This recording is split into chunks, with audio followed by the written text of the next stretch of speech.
Dalawang buktot na salang natural. Ibinahayag namin ditong si Jose Rizal ang kaluluwa ng revolusyon. Dahil dito, ipinapasya ng hukuman na dapat itong sintesyahan ang nabanggit na si Jose Rizal ng parusang kamatayan. Malibing na pinig si Jose Rizal sa paglilitis ng falsifikadong hukumang militar. Ipinagtanggol siya ng mahusay ni Teniente Gabriel de Andrade na nagbulto sa kanyang paglalago. Pagkakas, nagsalita ako at nagpatibay sa aking milito. Teka, binibidyoan ko pa, teka. Ano ang mga pangyayaring binanggit? Kahit walang gumagalaw, binibidyoan ko. Itilalagay kong hindi ko tunay na nailahat ng karamdaman ng sitwasyon ng Dr. Jose Rizal. Saan tayo dyan, Nay? Nay? Saan tayo? Kung tutusin, pag yun, sinisikap natin lahat. Murong ka. Ang Napolpong ka. pagkakasal sa katarungan,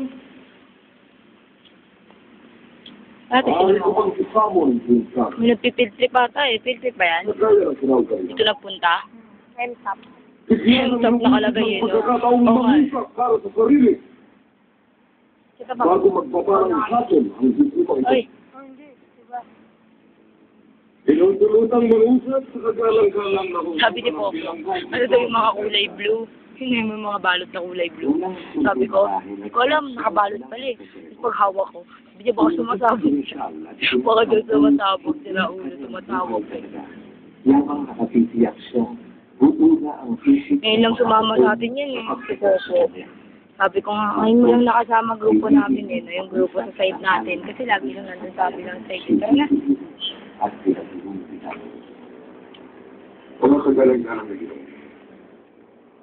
Ipinakikimusap ang pagkitagan ng kaharap ninyo. Ngayon lang natin nakasama. Sa pag-aralan ng hukumang militar ang mga isyong sumusunod. Una, tungkol sa revolusyon. Paharap Pebrero ng Hulyo ng taon ito, Bill 896, nag-ipaalam sa akin ni Dr. Pio Valenzuela na May pwede ba? pinapahan. Gagi ba bawal? Iniwan ako Nangi ba kasi kayo tayo?